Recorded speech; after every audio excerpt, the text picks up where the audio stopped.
In the next few years, I expect the digital transformation of life to bring huge changes. Everything from science to healthcare to sensors to robotics. Whether it's information technology and the acceleration we see in artificial intelligence, you just look across the board and you can see a lot is happening.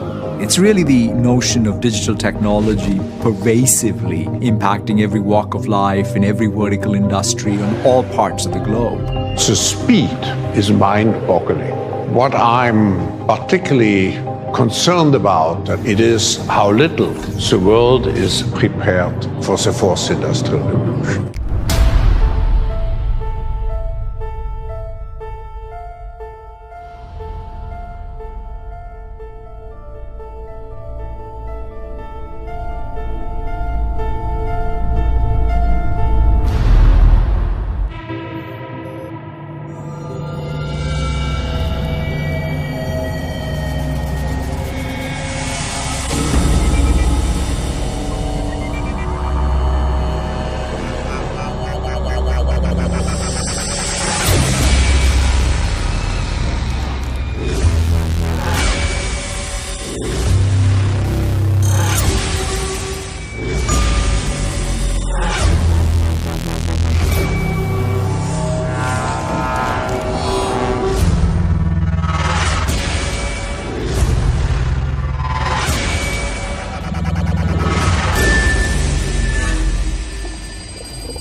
When we talk about surveillance, I think a lot of us have the idea, oh, there's the security cameras, and then there's somebody standing behind, all the monitors and looking and seeing what's going on. That image is over. It doesn't work anymore. Right now, the cameras themselves are doing the operations. In other words, you have a traffic camera, that camera can detect if somebody is, doing something wrong and automatically issue a ticket, right? So we're building these autonomous surveillance systems that actually intervene in the world. And a lot of people are saying that by 2020, there'll be 1 trillion sensors on the surface of the Earth. When we look at what these planetary infrastructures look like, on the left, we see an image of what Google's global infrastructure looks like. On the right, we see the National Security Agency's global infrastructure as of 2013. The point is, these are literally technological systems that envelop the Earth. And so one project that I've been doing is just trying to go to the places where these systems come together. Where does this infrastructure kind of congeal in very specific places? A really important part of global telecommunications is choke points, places where transcontinental fiber optic cables come together. What are the places where the continents are connected to one another? These are really important to telecommunications, but also obviously very important to surveillance. You sit on these places, you can collect most of the data that's going through the Earth's telecommunication systems. And what do you see in the image? Nothing, right? The point of these images is these are some of the most surveilled places on Earth. These are literally kind of core parts of global telecommunications and surveillance infrastructure. There's no evidence whatsoever that that's going on in the photos of these kind of places. And started going out and studying nautical charts and undersea maps to try to find places on the continental shelf where I could maybe see these.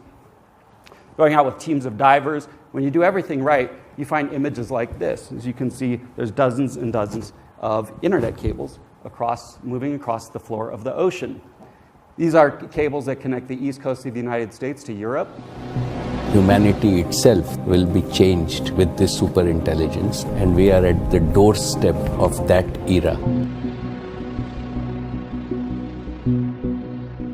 A former Google and Uber executive is organizing a new religion. The organizer is Mr. Anthony Lewandowski. He is a Silicon Valley expert in driverless vehicles. The religion is called The Way of the Future. The religion's Bible is called the Manual. The religion hopes to build temples and hold religious services to worship its God.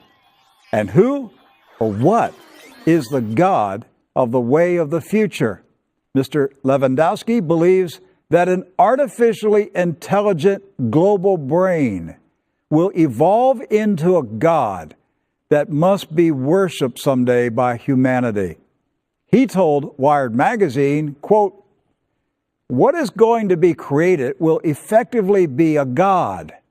It's not a God in the sense that it makes lightning or causes hurricanes, but if there is something 1 billion times smarter than the smartest human, what else are you going to call it?" End of quote.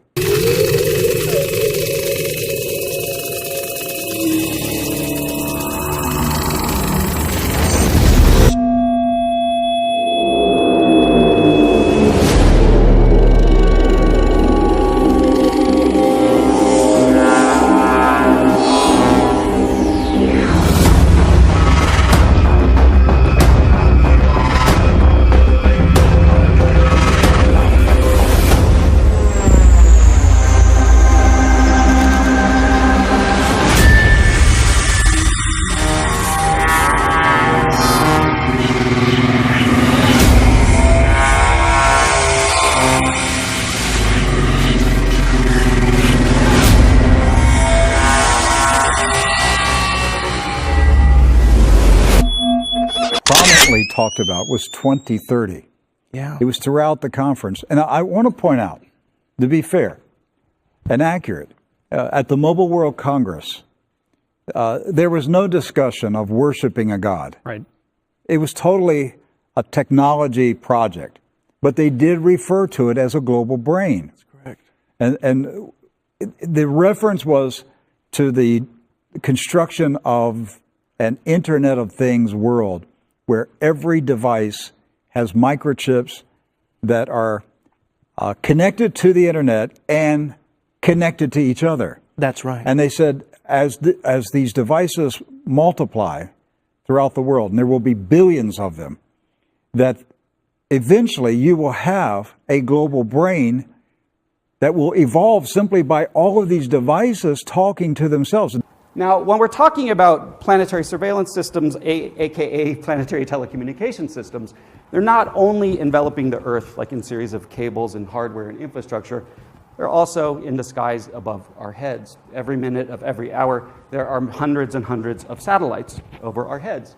One project I've been doing, again, over many, many years, is trying to track and photograph all of the secret satellites in orbit around the planet, all the unacknowledged satellites. And this is done using data from amateur astronomers. Amateur astronomers go out, they see something in the sky, they look it up in a catalog, it's not there, they know they've seen a secret satellite, which is usually an American military or intelligence satellite. They write down what they saw. What I can do is I can take that observation, model that orbit, and then go out at night, model the orbit, make a prediction about where something will be, and then using telescopes and kind of computer-guided mounts, I can pinpoint a place in the sky where I think it'll be. And if you do everything right, which is rare, you get an image like this. And this line here is the streak of something called the X-37B, for example. This is an American secret space drone that's currently on its 4th mission. O Google acaba de fechar uma parceria com a Biblioteca Britânica, dona de um dos maiores acervos do mundo. Serão digitalizados 250 mil livros e documentos publicados entre 1700 e 1870. Entre as raridades estão panfletos feministas a respeito da Rainha Maria Antonieta e registros sobre o primeiro submarino movido por um motor de combustão. O objetivo da biblioteca é digitalizar 1 milhão de livros até 2020. His footage of NSA bases was included in Citizen 4, Laura Poitras's documentary about Edward Snowden. But he doesn't consider himself an activist with a political agenda. If I say, I think we should pay attention to Google as an institution, and that we should really think about whether or not we want to have that sort of power concentrated in a particular company, and corporations with that sort of influence, how do we want them to exist? Is that an activist proposition? Not really, in the sense that you're not proposing something that we're going to do about it, but perhaps it's activist in the sense that you're saying, this is something that I think should be on our kind of social agenda to.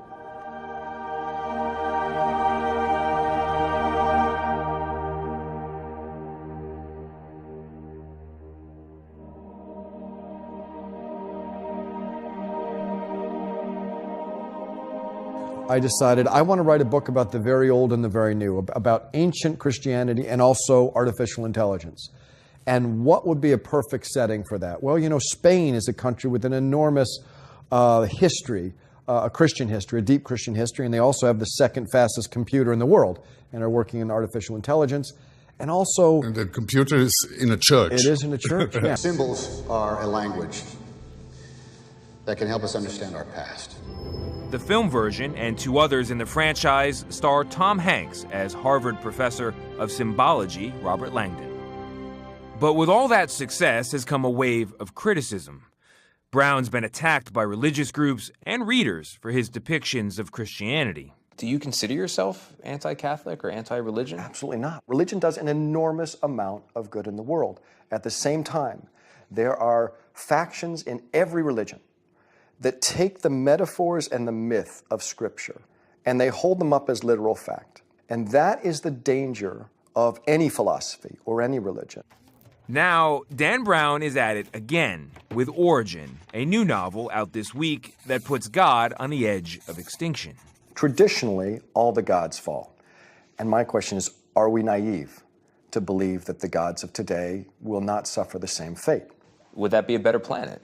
I personally believe that our planet would be absolutely fine without religion, and I also feel that we are evolving in that direction. Was Origin, can we say Origin was your personal apostasy? Are you an atheist now? No, I don't think I know enough to be an atheist. I think I'm an agnostic. I'm happy to say that I'm a work in progress. I don't have all the answers. All I know for sure is that the God of my childhood, a God that was resurrected, the God of the New Testament, Jesus, is no longer feels like a literal God to me. I think that there's some beautiful metaphors and stories in the Bible from which we can learn, but I do not see the Bible as historical fact. That just for me is what makes sense to me. That doesn't mean that we can't live our lives with Jesus Christ as an example of compassion. That's fine. But I personally no longer believe that there are people resurrecting from the dead or virgin births or anything like that. Robert Langdon is very needed in some kind of, because mainly religions take symbols literally, right? That's what you're saying. And Langdon's work is to actually teach us about what symbols are for, not to be taken literally.